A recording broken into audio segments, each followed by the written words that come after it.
What's going on, everybody? It is your boy Chris, man. I'm here at the Work Hard, Play Harder podcast. It is Tuesday, May 14th, 2024. Once again, my name is Chris Drummond. I am a sports reporter based out of Minnesota. I'm also a casino host.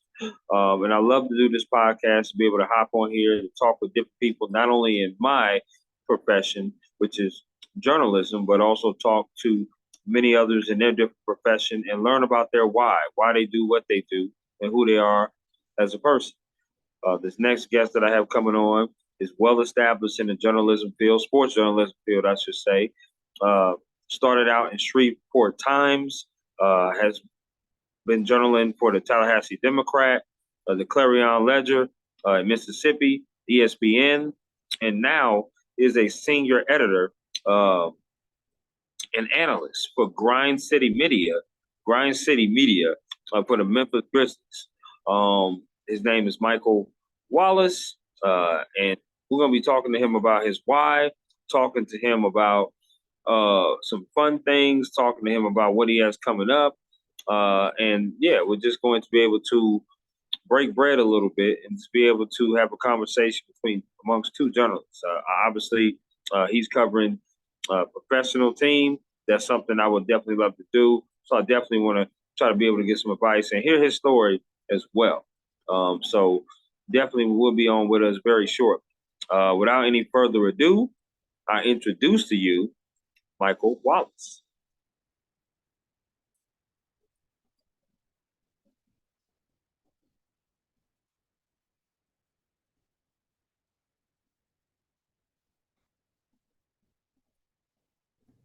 Good afternoon, Mike. What's going on? Yes, sir. What's going on? How you doing, man? I'm doing good. Thank you for coming on to my podcast. I really do appreciate it. Work hard, play harder. How's your week going so far? Oh, man, it's been busy. Man. It's been a blessing, though. You know what I mean? I'm still here in Chicago at the NBA pre-draft combine. Just literally got finished watching Bronny James's scrimmage, man. So he's causing he's drawing a lot of attention out here, man, because obviously what his plight is. But so just from the lottery to the meetings to the interviews, it's been busy, but it's been a blessing, though, for sure. I love it. I love to hear that. Let me give you some background to why I wanted to kind of talk to you before I start peppering you with all kind of questions here. It's all good. It's all good. Yeah. Absolutely. So my first recall of you was and I believe we spoke about this, was at Buster Olney's Sports Reporting Workshop. He used to do it annually every year at Vanderbilt University. And at the time, I was living in Atlanta, Georgia, and I drove down. And, we have these different times where you break off and you listen to different speakers. And I remember you left quite an impression on me. You passed out cards, business cards. And I've always kept your business card.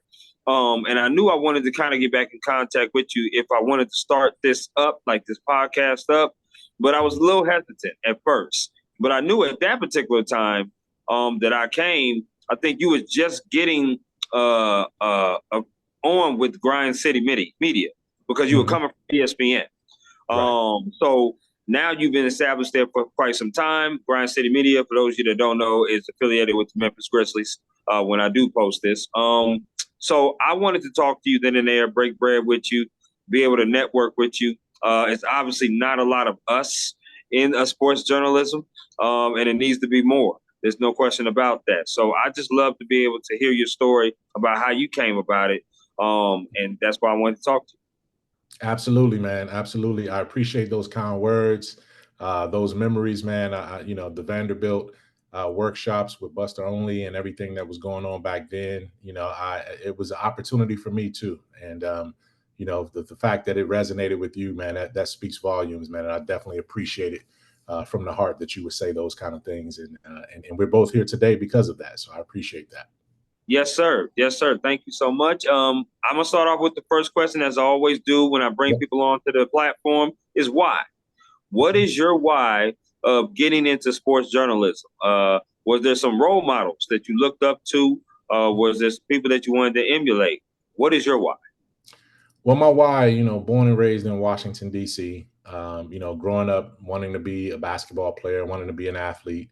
I came up at a time, when my contemporaries coming through the ranks at that time were, the Jerry Stackhouses and the Allen Iversons and Rasheed Wallace and those guys were on the East Coast. Brevin Knight, who's my colleague now, with the Memphis Grizzlies as our broadcaster.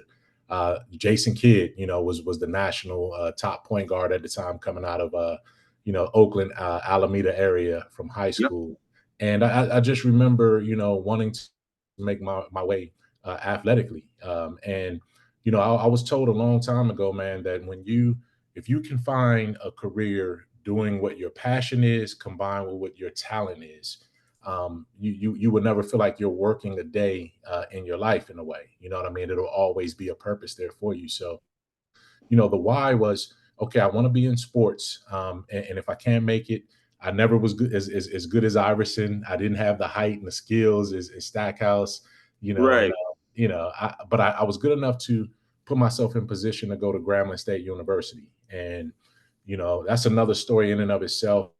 But Doug Williams had just won the Super Bowl with the Washington Redskins at that time, first Black quarterback to win a Super Yep. Bowl MVP. I was Yep. in junior high school, went to one of his camps and appearances after the Super Bowl and heard him talk about this legendary place called Grambling and this legendary coach, father figure, mentor called Eddie Robinson.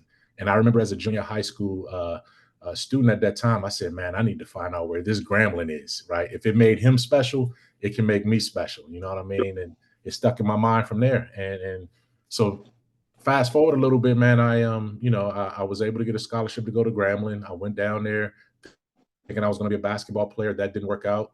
I got into student media and ended up locking up with Eddie Robinson and following him through his historic run to 400 victories. Yeah. Became a freelance correspondent for national publications and radio stations and newspapers, and just basically traveled the country, with Eddie Robinson and the Grambling State Tigers, man. And, so I knew journalism was going to be my key, and sports was my passion. And I just married those two. And that became my why. Why am I here right now? Because I was able to marry my passion, of what I wanted to do with my purpose and the talent that I had to fulfill that purpose.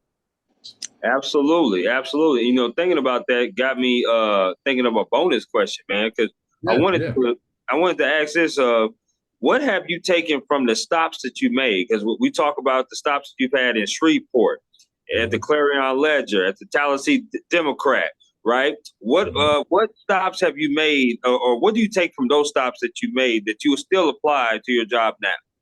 And I tell this to everyone that that I'm afforded an opportunity to speak to and be around, is that, never limit your destinations, right? Because that doesn't mean you have to stay there, but you might have to go through there in order to get to the next stop. All of those places, man, were small to medium sized, towns and cities. And I never felt like I was going to go to Tallahassee and be in Tallahassee for 20 years, or go to Jackson and be in Jackson for 20 years. Some of my colleagues in the industry I look around to and look up to this day had a quicker path to go from college right into these major markets, and I wasn't fortunate enough to do that. I skipped. I felt like they skipped some lines, but that wasn't their purpose. That wasn't my purpose. My purpose was to go through the Tallahassees, the Shreveports, all of those, the Jacksons, and all of those places before I got to my Miami. Before I got to the height of my career with a global brand like ESPN. And so, those things are like, don't limit where your opportunities are. Take those first jobs wherever they are, those first opportunities wherever they are, and parlay them into tickets to get you to your next stop. I love that. Here with Micheal Wallace, senior editor and analyst of Grind City Media, Work Hard, Play Harder podcast. So before I get into this next question, I totally understand that. I totally love that. Like, my first time doing sports journalism was in Atlanta, Georgia. So I was still in college at the time. And my story is crazy, Mike. It is. I had to actually go back to college because I actually lost my financial aid, and I couldn't afford to go to school. Then I had to go back to school. And when I went back to school, I tightened up. And because mama came around, so she made me tighten up a little bit, and I was able to graduate in 2021. But before I graduated with my undergrad, I started out doing correspondent work in Atlanta, Georgia, with the Marietta Daily Journal and the Cherokee Tribune Ledger, going around doing basketball, football, lacrosse. I didn't even know what the hell lacrosse was until I started covering it, right? Yeah.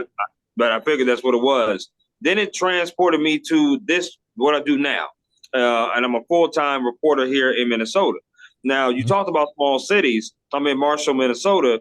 The population is 11,000. So it's very small, right? Okay. No question about it. But I want to try to propel myself now to the next market because I came here and I've done some amazing things, covered some amazing stories, wrote some amazing stories, and learned some new skills. Learn how to do photography, learned how to do page design. I never even thought in my wildest dreams I would do page design, but I learned how to do it. So my next question is that you went to Grambling State University, right? Mm-hmm. I want to know, were there any other schools that you could have possibly went to other than Grambling State? Grambling State being HBCU, so no doubt one of the prominent schools out there, but were there any other schools on the radar coming from DC? Yeah. Oh, of course. My thing was, you talk about what my why was. Like my why was that I needed to get out of DC. Okay. I didn't have a lot of positive influences, in that space at that particular time.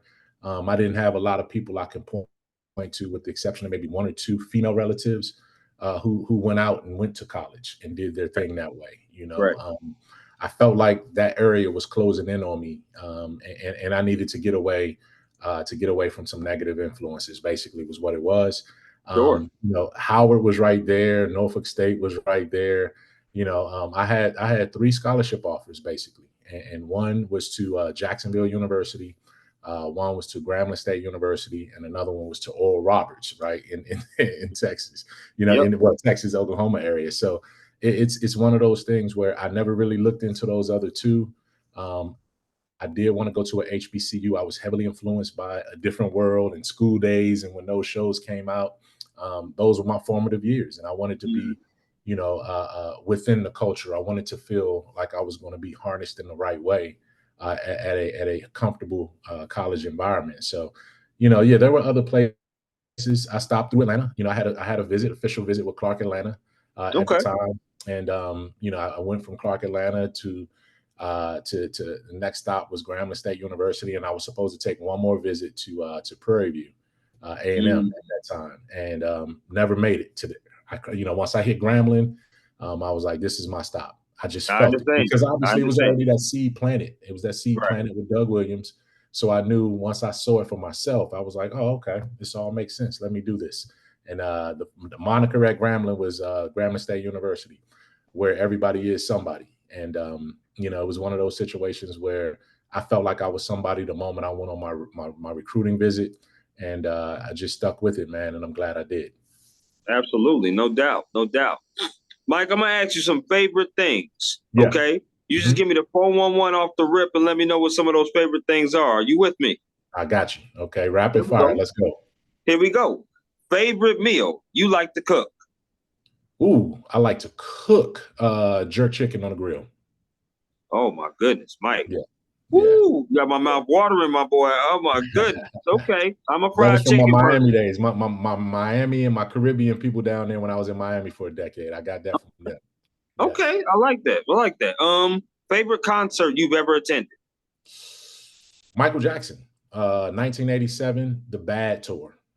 87. I was 12, 13 years old, Washington, D.C., Capitol Center. Loved it. Okay, I like that. That's what's up. Now this was just Michael Jackson. It wasn't the Jacksons, wasn't his brothers? No, this was back because he had Thriller, right? Yeah. He came out with Thriller. Thriller is 84, 83, 84. Then he came back with Bad in 86, 87. And man, it was the greatest spectacle of show, because again, you grow up and you're like, I see Michael Jackson on TV. Obviously everyone wanted to dance like him, do the moonwalk, and you think that he's a fictional character until you actually are in the concert and you see him come on stage and you're like, oh my God, this dude is absolutely real. And people are fainting, like literally fainting. And I was a young teenager, man, and that was my favorite concert to this day, seeing his performance the way it was. That's what's up. I love that. I love hearing that. I'm a little older, man, so I'm probably trending a little older than what you wanted to expect. No, coming in that's okay. That's all here. right. Listen, that's totally fine. MJ, I love I'm me old some school. MJ now. Oh yeah, no doubt, no doubt. Favorite place, favorite place you ever traveled to? My favorite place in the United States is Key West, Florida. That's my escape. You know what I mean? I love, being down there. When I lived in Miami, I used to go down there quite a bit through the Keys, driving along US one and driving along the just with Atlantic Ocean on one side, you're on a 7 mile bridge, Atlantic Ocean on one side, Gulf of Mexico on the other. That's my happy place. When I think about it, when I go back to it, I just love it. But favorite place overall that I've been to on the planet was probably I would say Paris. I went to Paris for an NBA trip back in the day, so I was not pleasantly surprised, but I was pleased to be in Europe at that point.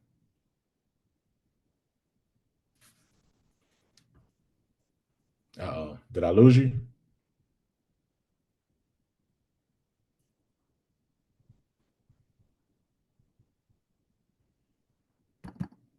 You there?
Can you hear me, Mike?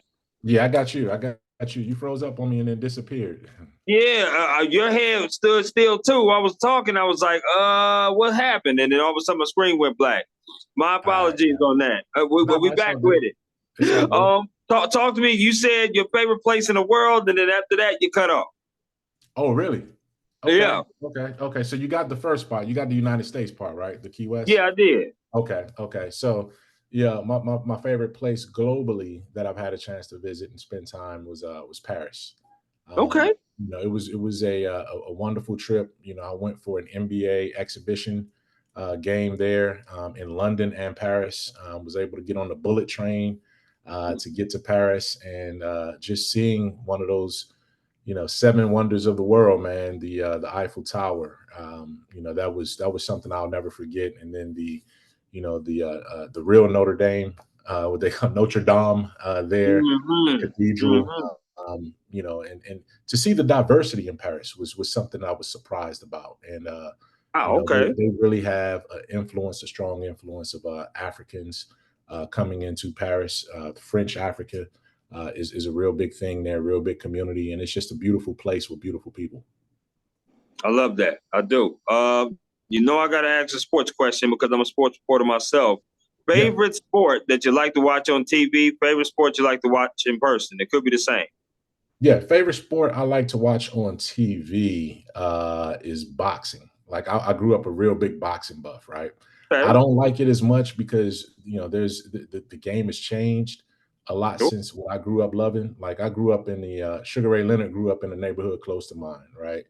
Right. Um, Evander Holyfield was my favorite heavyweight, throughout the '80s. Everybody feared and loved Mike Tyson, Marvin Hagler and Tommy Hearns, and I love the sport at that point. And I even covered it to a certain degree. So boxing Okay. is my favorite sport. And then to be in person, I probably would say I like basketball. Basketball is just one of those sports where, you the pace, the energy, the building, the atmosphere, all of those things are great. Absolutely. One of my favorite fights of all time, if people get a chance to go see it, is Hearns and Hagler. If you Oh have yeah, not seen that fight, yeah, you got to go see yeah. no question about it. Talk about explosiveness from the gate in that fight. It was. It was. Absolutely, right? So my favorite team, my favorite basketball team, Mike, is the Lakers. Okay. I say that because I grew up in California. Hmm. Um, I was born in Chicago, so my mom Hmm. and dad are Bulls fans. Yeah. They're Bulls fans, but I grew up in California, so Lakers all day long. Actually, the game that I went to last year, I went to two of them. One of them was in Memphis. One of them was Oh, in okay. Memphis. Yeah, Okay. and the other one was here in Minnesota. So yeah, I definitely went down there.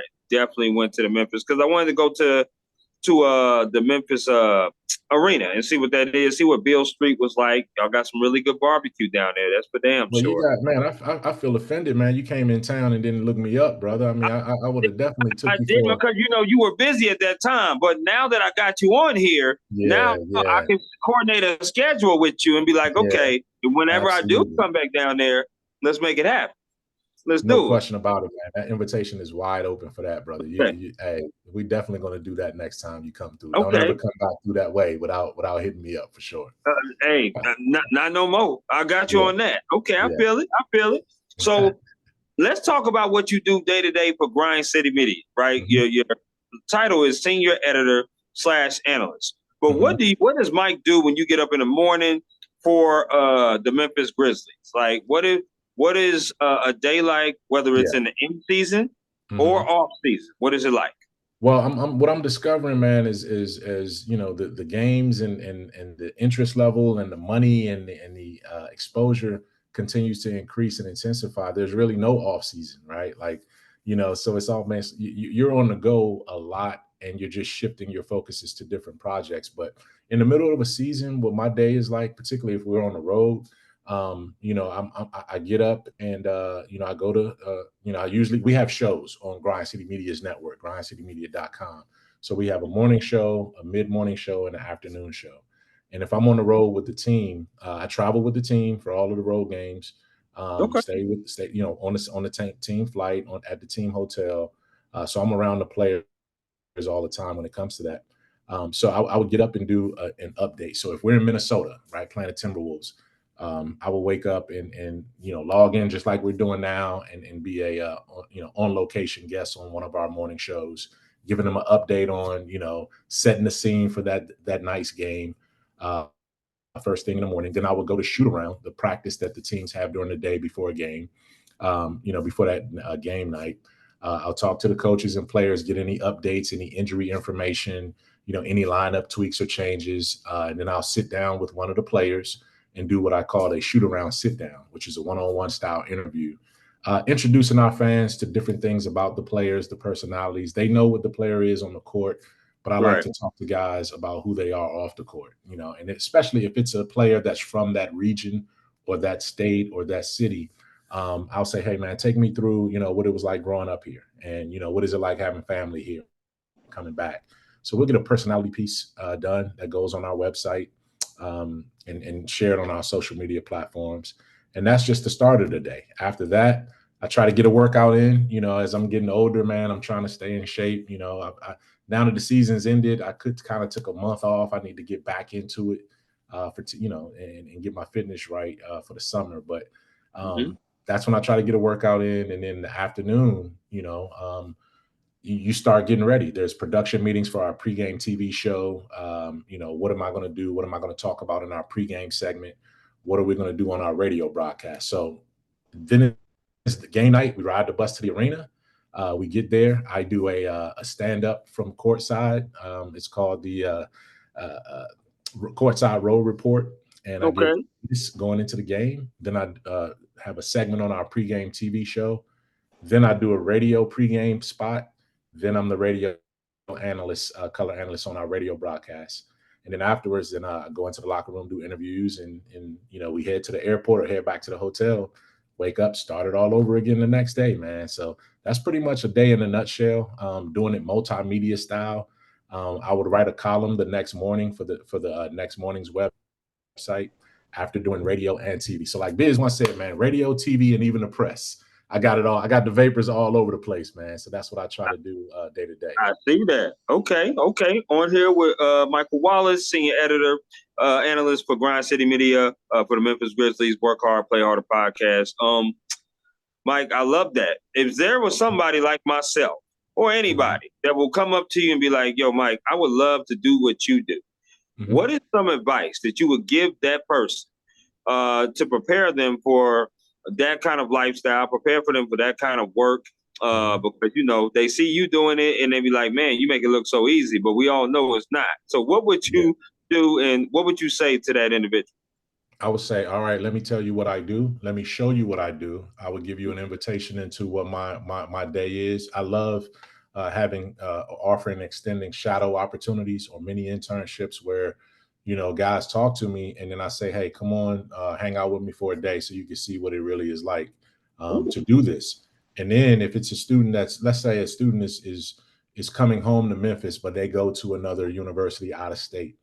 I'll say, hey, during your Christmas break or during your summer break, if you're home, hang out with me for a day. We can do this, and then what I want to see you do is take those same seeds and plant it and sow it where you are. So you can do what I'm doing from right where you are by starting that process, man. And don't think that this is you just have an ambition and then you get to the destination. Like you got to have the ambition and then start taking the steps right where you are to get to that destination, man. And it's not easy. It's been a long journey. I've been doing this now for 30 years. Yeah. And it wasn't any one place where I say it was easy to get to this point. And I don't take it for granted where I am now. At Grind City Media with the Memphis Grizzlies, this is more of a legacy opportunity for me now. I've been to the highest height at ESPN on the national and the global stage, covering this league and covering different major events. Now it's about doing that on a team website as the industry has transformed, media has changed, journalism has changed. And now it's about setting a legacy to open doors for others to come in and do this same kind of thing, because I'm not going to be here forever. Like I'm not looking for that next job. Right now, I'm looking for that exit strategy so I can get back to that beach and maybe retire one day and teach. That's my next step. That's my next why. But while I'm at it right now, I want to ride this till the wheels fall off, man. And I want to show people that, hey, they can do it too. You just got to start where you are and understand what rejection feels like until it's numb. Understand what moving around and chasing, those different jobs are like until you realize, hey, I could be comfortable in Bismarck, North Dakota, or I can be comfortable in, Baltimore, Maryland. Like you have to be who you are, where you are, and understand that once you hit that, that's just a stepping stone to get to your next block. I love that you just said that because my family told me, they were like, why the hell are you going out to Marshall, Minnesota? We don't even know where that's at. And I'm like, you know what? Yeah. For me, Chris doesn't change no matter what city I'm in. Yeah. Right. Mike ain't gonna change either. Whatever city you in, doesn't matter where you at. The city gonna adapt to me, right? And who I am. My work ethic is not gonna change. I'm not gonna be lazy. I'm not gonna switch up. I'm not gonna do anything different. My passion is still the same. Reporting is still need to be done. And yeah, I cover 12 high schools and a college out here. And yes, the population is small. But guess what? Those parents, those people that subscribe to the newspaper, they're just as important as it was if it be the New York Times. So that's the mindset that I have. I want to be able to still cover stories with the love and the passion that I have when I first started doing this. And it doesn't matter where I'm at because it's not going to be somewhere I'm going to be forever. And the thing about that, Chris, is that sometimes when you go into those environments where there's not a lot of diversity, people see you coming and they know how important your presence is. Right. So you're going into areas where, and one thing about us as African Americans too, especially in the media, we're not monolithic. Like, you and I are brothers, but we don't have the same background. We don't come from the same place. We might like two different completely things about, what our industry is. But the bottom line is that you're in a position where there's probably not a lot of diversity and you're setting a standard for not just everyone, but for yourself first and foremost. But people know who you are. And when they see you, they're like, okay, this is serious. This is important. Right. And I know that this gentleman is coming to do his job, right? And there's a sign of respect there. It's like a badge that you're going to wear when you go into environments like that. I've been in them, and yes, would I love to be somewhere like Atlanta or DC, where you have clubs and groups that you can hang out with that feel comfortable and being in those environments? Yes, Sure. but also, you want to be able to say, I've experienced all of these places. Once you get to a certain level, it's like you're comfortable no matter where you're at. Wherever you can lay your head at, you're going to be comfortable at. Absolutely. And I told my mom and dad have been divorced for quite some time. So, they Yeah. split. But I told mama and I told my dad, I said, look, I thrive in being uncomfortable, being uncomfortable. I think Mm-hmm. that marks your character a lot. And maybe that's just me, but I think it strengthens your character when you're able to handle uncomfortable situations. Yeah. Yes, you're absolutely right. It's only 3% black out here. That's Mm-hmm. that's absolutely it. Out of the 11,000, it's 3% black. Mm-hmm. But for me, when we're covering a story or we're covering sports or we're covering anything, color is not what I'm seeing. Gender is not what I'm seeing. I'm seeing stories. I'm seeing opportunities.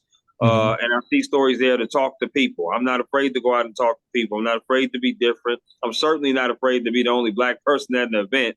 It doesn't matter to me Mm-hmm. because at the end of the day, I'm doing something that I love to do. You'll Mm-hmm. either love to read it or you won't love to read it. But at the same time, you'll see me coming, like you said, because you know I'm here and I'm Yeah. not anywhere. I'm going to be covering this for some time, and I have been for the past 3 years because I've been out here since January of 2022. Now, obviously, I would like to get to a bigger market and Mm-hmm. move to a market, and there have been some offers to do that. Now, financially, I haven't been as stable to be able to move because moving be able to do that, but the right opportunity will come, and Mm-hmm. I know it will. So I'm just gonna keep grinding, keep doing what I do, and when the right opportunity comes, I'm gonna make it happen. That's for sure. There it Um, is. There it is. with that being said, the great transition because I want to talk about mental health. Mm-hmm. Mental health is so important, especially amongst us journalists, right? You hear words like underpaid, burnout, overworked, and you hear those words quite a bit with journalists, right? How do you keep your mental health strong without experiencing burnout, right? You know that Memphis Grizzlies is an 82 game season. It's long. And like you just said, now this industry is growing to the point where it's pretty much no off season. Like you at the combine, the draft is coming up next month. After the draft, it'll be camp. After camps, it'll be a schedule release. After that, you know what I mean? So how do you keep your mental health strong? I lean on my faith a lot, and it's been tough. I'm not gonna sugarcoat. I know how sincere you are reaching out to me, and I would be remiss if I didn't share my story, and if it can impact anyone. That's what God has blessed me to be able to do, man. 4 years ago, I lost my wife of 20 Wow. years Wow. to a very, very brief and strong battle with cancer. Um, and I became a single dad to our youngest two kids at the time. They were 11 and 8. And in this industry, oh, did I lose you again? On here with Micheal Wallace of the Work Hard, Play Yeah. Harder podcast. You back? I got Yeah, you. I'm here. I'm here. Okay, I lost you for a second. Where'd you pick? Where'd you lose me? You just said you lost your wife to cancer, the battle of cancer 4 years ago. My condolences, by the way. Yeah, no, yes, I appreciate that, man. And I have became a single father at this stage of my life to our two youngest kids, who were 11 and 8 at the time, right? And we it was 2020. We were right in the smack dab of the throes of the pandemic, Yeah, and it was tough. Schools were out. I'm going through my personal tragedy with our family, trying to keep my older kids, as strong as possible, in raising two younger ones, yeah. um, literally by myself because we were isolated from that standpoint. And my wife and I had just celebrated our 20th anniversary. We were on a run for fun cruise. We had run 5 5K over 7 days in 5 different islands, Caribbean islands. Wow. Yeah, man. And we come off of that, and 2 months later, we get a diagnosis that came out of nowhere and blindsided us. And then the pandemic hit, and we couldn't really treat it the way we needed to. Long story short, man, it was a remarkable life that we were, able to have. We basically grew up together as a husband and Right. wife. Right.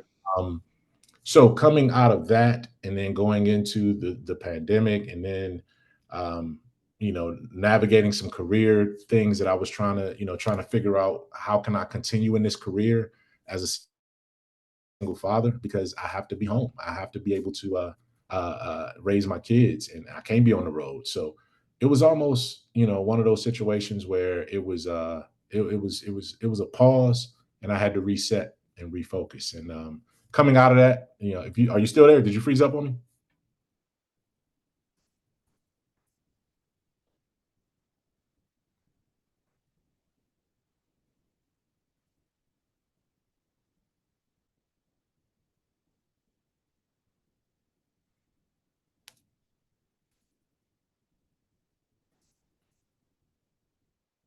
I still got you.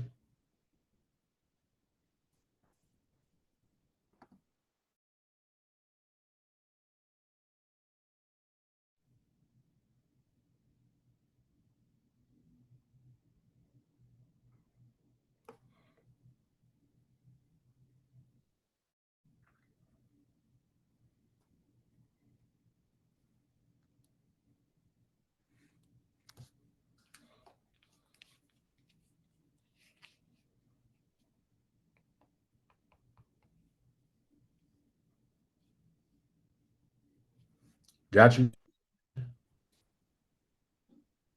Oh, I'm sorry about that, Mike. No, no, no, no. You're good. You're good. My So I so I was just just got an saying. email from my apartment complex, and they're testing the Wi-Fi here, because that's why I have Wi-Fi through the apartment. So that's why Okay. Okay. going in and out. No, no, no, no. That's no But good. I mean, I was just saying. I was just saying from that standpoint. Kind of fast forwarding through that was. I've since I've remarried. And I'm in congratulations. this space. Yes, thank you, man. And we're in a blended family. So my youngest two, and my wife has a 16-year-old stepdaughter. I have a 16-year-old stepdaughter now with her. We live together, and there's a different lease on life now. So when you talk about mental health, having to go through what that 4-year run, 5-year stretch has been for me, you really lean on your faith. You put things in perspective. You take advantage of every new opportunity and day that comes. You really, really take it one day at a time. And you Sure. don't let things spill over from one day to the next if you can help it, right? You learn to compartmentalize a little bit more, and you try to manage yourself. You can't forget about yourself when you're trying to make sure everybody else is okay. Without And question. that's what I had to learn, the very, very hard way was, yes, I have kids to take care of. Yes, I have a new wife and relationship, and we have different things going on. Trying to blend our older kids, adult kids, and now having the younger kids. Family dynamics have scrambled and changed, um, and the job is still demanding. So how do I find and make sure I'm right and can mentally endure day to day? And it's just taking time to yourself. Meditating, doing things Okay. differently. I go get spa treatments now. What I mean, I'm not ashamed to say I get a manicure and a pedicure. I don't get it colored. I don't get any of that. But Okay. I Okay. treat myself. Yeah, I treat myself to things now. I forgive myself Right. for how I feel when I'm not feeling my best. And I don't try to push through things just to prove that, hey, I'm a strong man or anything. It's okay to Sure. cry. It's okay to hey, I'm not feeling this today. You know what I Right. mean? And Right. you don't have to apologize to anyone for being your authentic self. You can be self-aware, and it is important to be self-aware and know how you impact others. But you I don't agree. have to apologize for what you need to make sure your mental stability is where it needs to be. So that's kind of been what I've learned along the way. I love that. On here again with Micheal Wallace, senior editor, analyst for Grind City Media, on my Work Hard, Play Harder podcast, talking about mental health. My mental health was a little affected when I first got here. Not going to lie to you on that as well, because I was by myself. And I was without any family, nobody close, and I knew I was making this trip up here because I was chasing my dream. But getting off at midnight, getting off at 11 o'clock at night, it was hard to meet new people at first because it's like, who the hell stays up till midnight, right? And I'm a bachelor. Like, how am I going to meet people? And we always going on breakfast dates, right? So it was one of those things where my mental health was a little affected. And then also, I ran into a situation, my very first gig, which was covering high school basketball. Took my camera, got my pen and pad, got my laptop, got my credential. I'm just happy. I'm doing what I love to do. And this guy looked to me, Mike, and he says, "You're the new reporter here in town." Because I had wrote a bio. I had wrote a column on my bio of who I am. And I said, "Yes, sir, I am. My name is Christopher Drummond. How you doing today?" And he's like, "I'm doing good." He said, "I heard about you, but I didn't know the new reporter was black." And I was like, "Oh, well, sir, I mean, yes, I am. And I hope you read more of my columns and more of my articles and can't wait to do more in the community." And I left it like that. But of course, I was a little shocked that he said that because I'm like, they had my picture in there. So maybe he didn't look at my picture or maybe he didn't do that. But it was a moment that I was like, ooh, how many people really feel this way in this town? Right. So it was just one of those things where I was like overthinking. But then again, like you said, I still have a job to do. You still got to continue pressing forward, still got to move on. But it definitely did affect me a little bit. I'm like, man, when I go to these games, are these people looking at me just as another African American that's just a standout, or they're looking at me as their neighborhood reporter? You know what I mean? And I think, you know what, Chris, I think you can't really be responsible for what other people are going to look at you and think, right? You can only be responsible for how you respond, right? And how you go about. You don't have to prove anything to anybody, right? They got to adjust to you and adapt, right? Right. And what who you are telling these stories has no bearing on how the stories need to be told. Like, you're doing it in your way. You know what I'm saying? Right. And there are going to be people who aren't comfortable or who are exposed to something new. You know what I mean? You're an outlier, right? You know what I mean? You're a unicorn in some ways. They haven't come into contact with, hey, what are you like culturally? What are you know? So you can explain this to all of those people and all of those readers through your coverage and how you go about doing your job. And some people are going to, you know, embrace it, and some people just aren't. Some people are going to be closed-minded to it. And you know, that's unfortunate, but you're right. You got to focus on your mental health and make sure you can, you know, you understand that for every one person that comes up to you with something stupid like that, there's 100 people that are like, oh, okay, let's see where this goes. Let's see who he is and how he works it out. It's just that one person or those two people stick out like a sore thumb sometimes. But yes, man, just keep pressing forward. Yeah. They do. Absolutely, Mike. And like you said, they have embraced it since then, because I was in 22 when this happened. But most of them have embraced it. Has there been some that's not? No. They're just, no matter what you do, it's just not going to work. And that's cool. But I'm here for the people that do. I'll pray for the others that don't, and hopefully that their mindset will change. But I love doing what I do. And like I said, this is just here. Like I said, it's a pit stop. So I'm hoping that my next leap, I can be able to impact that community like I've impacted this one for sure. I want to do this or that with you, Mike. And I'm throwing two things at you, and you choose one or the other, okay? Okay. All right, here we go. Popeyes or KFC? Popeyes. All right, that's my man. We rocking, right? We rocking now. We good. But that's hey, hold on. I'm saying it with a caveat though, because I have gone to Popeyes to get the chicken and the biscuits, and then drove to KFC to get the coleslaw though. So I've done that before. I'm telling you, I've done this and that. But that's not the point. That's not the point of the game. I got you. Go ahead. What's next? That coleslaw is different. That coleslaw is different than KFC. I know what you're talking about. Okay. Barbecue or lemon pepper wings? Ooh, I'm a lemon pepper sucker too, man. I'm gonna go barbecue. Do you like them wet or dry? Dry rub. I prefer dry Okay. rub. Yeah. Bone in or boneless? I'm coming around. If we're talking about wings, I'm coming around to boneless, but you got to go bone in. You got to go traditional. So I'm gonna stay We with got to that. get Right now, messy, it's Mike. We got to close. get messy. It's close. It's close. It's close. But I'm gonna go bone in. Okay, I'm with you on that. These next three are music concerts you rather attend. Okay, so here we go. Which concert would you rather attend? New Edition or Boys to Men? I've seen them both multiple times. Hmm. New edition. New edition. Okay, I'm with you on that. Which concert would you rather attend? Would you rather go see Kendrick Lamar or Drake? See, this is where you lose me because I would say I would give up the tickets to either one, right? But Oh, but for but since real? it's they are one generation removed from like I don't I I respect their talent. I respect what Yeah, they do, respect how they yeah. are. Mm. But neither one of them would be in my playlist. So like, you know what I'm saying? My playlist.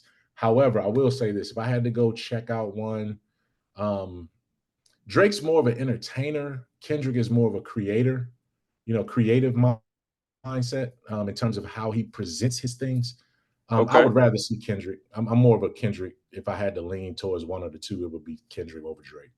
okay. What about this one? Jay-Z or Nas? I know that's your speed. I know it is. That is. Who would I rather go see? I would rather Yeah. go see Jay-Z. Okay. Um, yeah, I would rather go see Jay-Z. But I still say when it came down to it, man, Nas's Ether was man, that Oh was the no. that was the Oh, destroyer. That was the destroyer right there. no question. You know what I'm saying? No question. I mean, not anybody that knows Nas, Ether is one of the hardest diss tracks out there. It's up there with No Vaseline with Ice Cube. There's Yep. no question about that.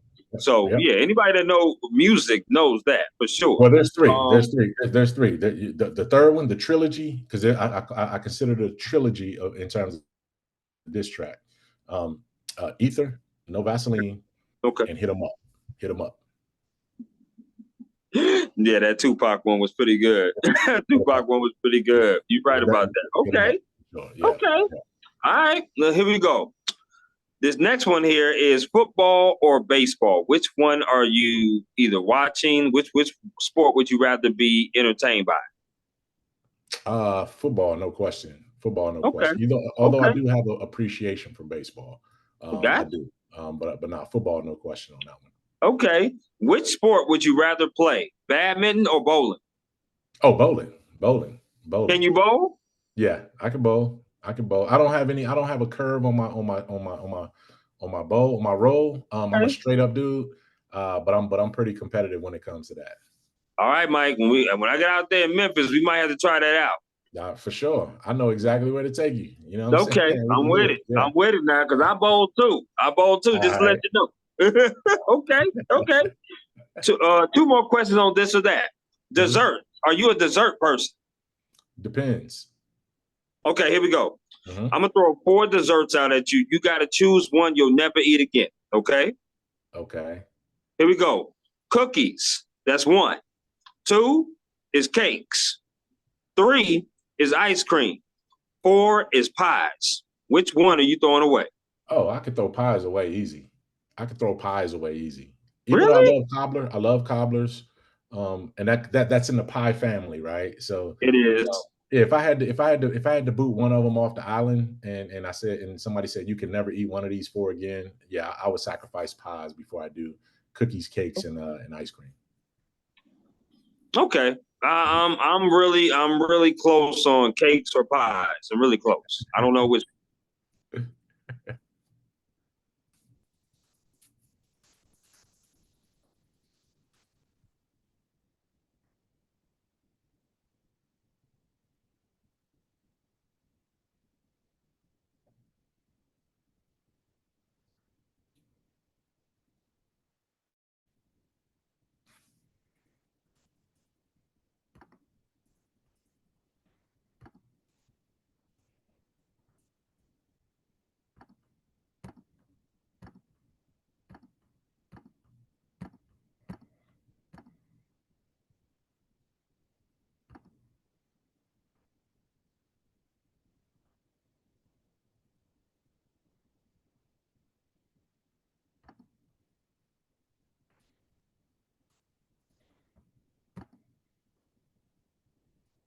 Yeah.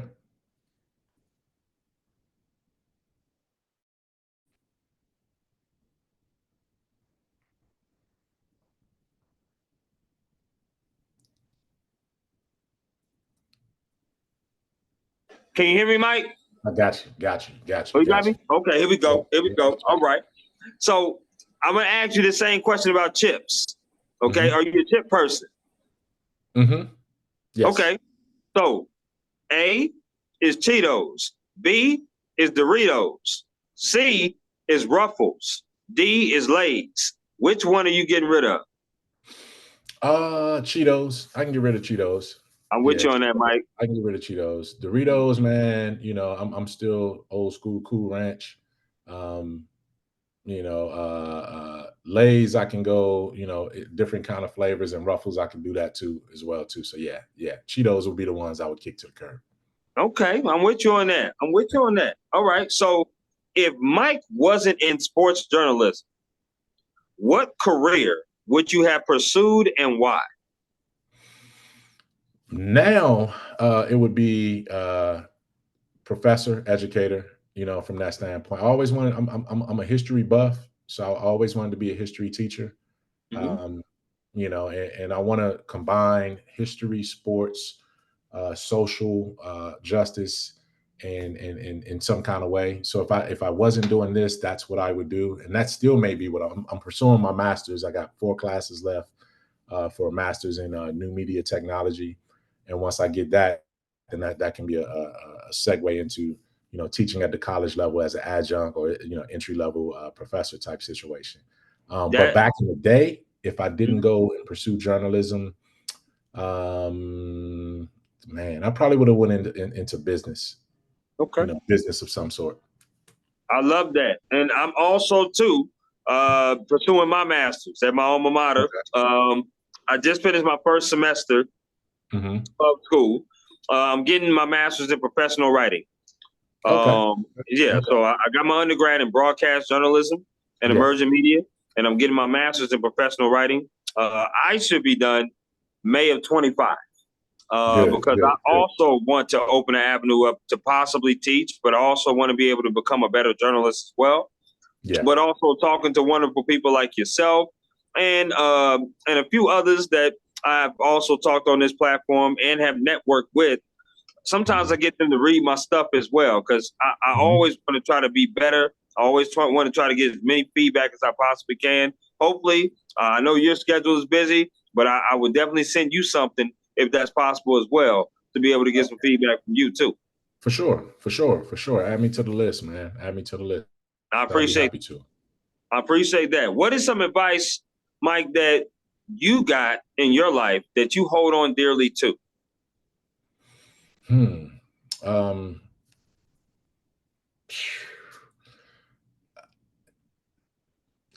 Take your time. Wait your turn. Your time is coming. If you put in the work, your time is coming.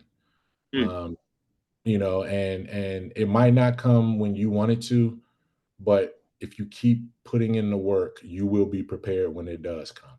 And I was told that by one of my editors, my sports editor, Pete Reinhold at the Tallahassee Democrat, when I knew I was ready to make the jump to covering the NBA.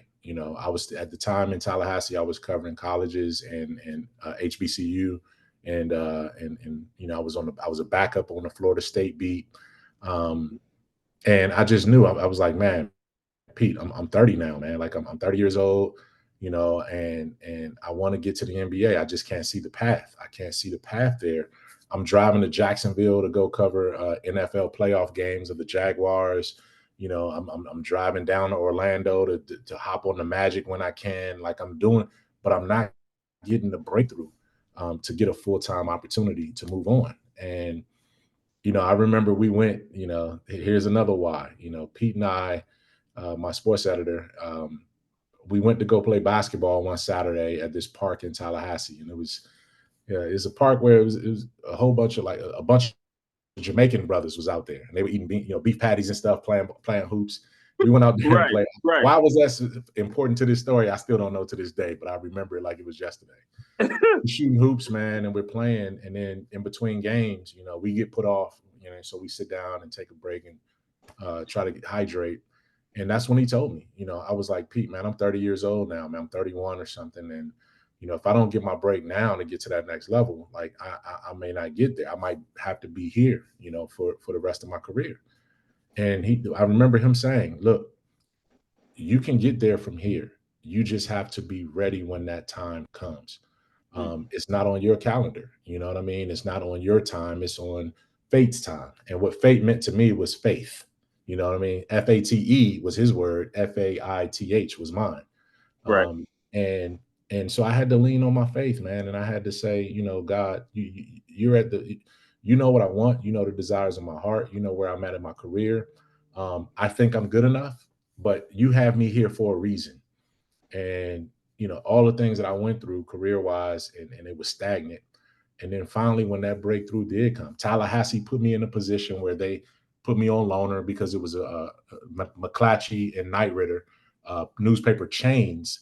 Right. So when my beats were over, like when the college football seasons were over and the college basketball seasons were over, they arranged a deal to send me up to Charlotte for the NBA postseason. The Hornets had made the playoffs, and I was able to help our sister paper up there on their coverage of the playoffs. So I was able to stack my clips that way. And then, you know, eventually I parlayed that into a bigger college gig at another newspaper. And then from that bigger college gig, Katrina hits. So then I have to go from that college gig down to New Orleans, and I'm covering the Right. Saints. You know, I'm covering the Saints and covering Hurricane Katrina, you know, the aftermath of that. And, you know, and so I'm building up this network and these resumes. I'm building up these resources and these references and relationships. And then, you know, 4 NBA positions opened up over a span of 2 years. It was Boston. One was in Boston, one was in Miami, one was in Atlanta, and I want to say one was in maybe Cleveland. Right. And I mean Miami. I'm sorry, Miami, Cleveland, Boston. No, Miami, Denver, Boston, and Atlanta. And I finished as a finalist. I was second runner-up. I was down to 2 in both of them, in 2 of them. Never got it. And then Miami came through, and you know, I went down there and I wouldn't take no for an answer. And you know, that's how it worked out. And it was a blessing because I always thought about, man, it would be so cool to work in a place like Miami. Right. Here's how God works, brother. Here's how God works. Like the Miami Heat was just winning an NBA championship, Shaq and D-Wade, 2006. Yep. 2006. And I was a finalist for the position. And I decided, you know what, I'm going to go down there for my interview, but I'm also going to, before they call me back, I'm going to go down there on my own too, because I'm not going to not get this job. So I took my wife and we went down there, man, and we vacationed. And the first thing we did, we set up our vacation and we landed, drove straight to Key West. Wow. And on the way back, we caught the parade, the championship parade, and then we flew back. And then the next week, I got a call and said, "Hey, you know, we want to offer you the job." So it was almost like God was sending me there to say, "Okay, I'm gonna show you the promised land, and then you're still gonna have to wait, and you got to be faithful, man." And I you know, love so that. it took from 2002, 3. It took about 5 years when I was ready to give up. 5 more years later, man, it came through. And you know, again, that's I hope I tried to answer your question there, but I just wanted to share that part of it because No, you perseverance did. perseverance is the advice that you know, hey, your time may not come in your timing, but if you're prepared for it, you'll always be ready when it does come. Nah, that definitely answered my question. And it gives me a lot of hope, a lot of faith. Yeah.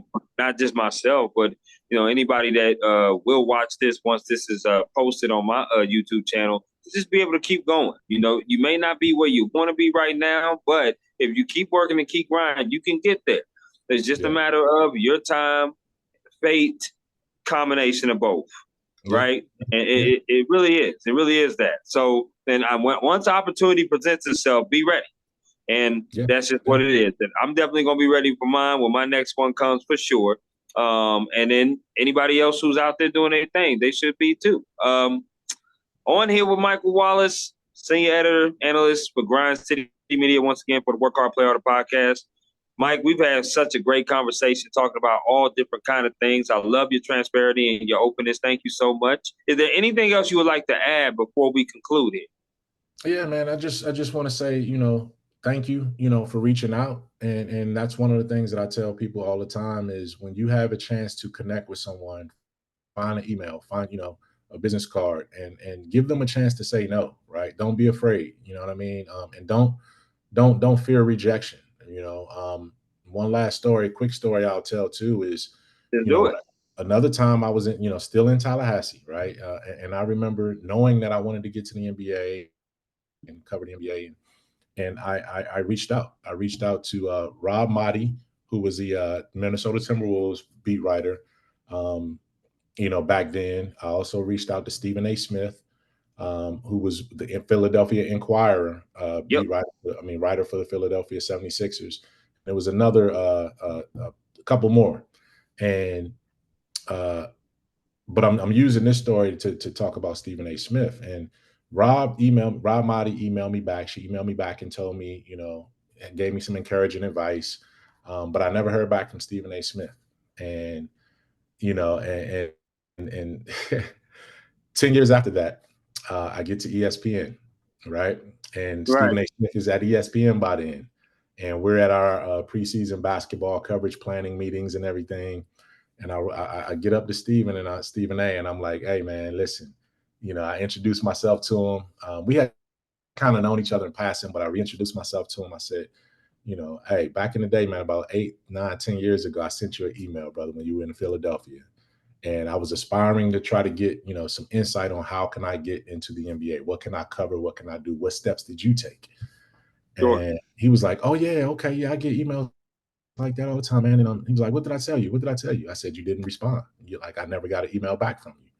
Wow. But, and he was like, man, listen, I get this stuff all the time. And, I apologize. And he told me, he said, look, but you know what? We right here talking right now, aren't we? You were going to get here whether I got back with you or not. So that speaks a lot about who you are. And I said, brother, that means a lot. You know what I mean? And then we struck up a conversation, man. And from that moment, anything I needed from him at ESPN, he was willing to do it. He even had me come on in the 2012 NBA Finals on First Take. When he and Skip were hosting First Take on location from Oklahoma City for the finals. I had an appearance there, and he made sure I had the spotlight. I was a guest on First Take. So, I tell that story to say that, man, you know what? Sometimes, you have a path. Like your path is what God has for you. Yes, and sir. what God has for you is different from what God has for somebody else. And don't ever get discouraged about your path because you're not hearing no, you're just building a testimony.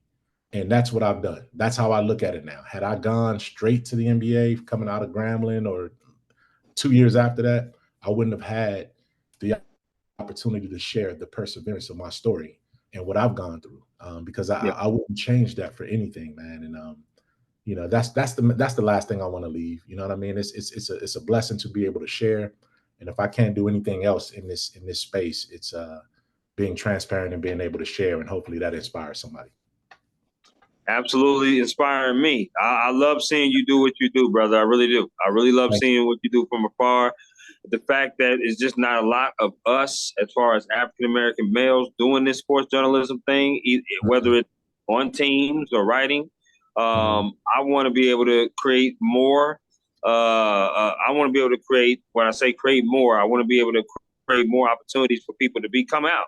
Like for people after me, be like, come out and come here to where I'm at the publication. Write stories. Don't be afraid to come up, right? I'm the first hire African-American at this publication in its 45-year plus existence. Wow. So you're a trailblazer, man. You're a trailblazer. You know what I'm saying? And you're responsible for, first and foremost, your legacy, who you are, right? You're not responsible for every Black person that's ever going to come or not come, but you're setting your standard. And then the next person, hopefully it opens up some doors for people to feel comfortable to take advantage of these opportunities.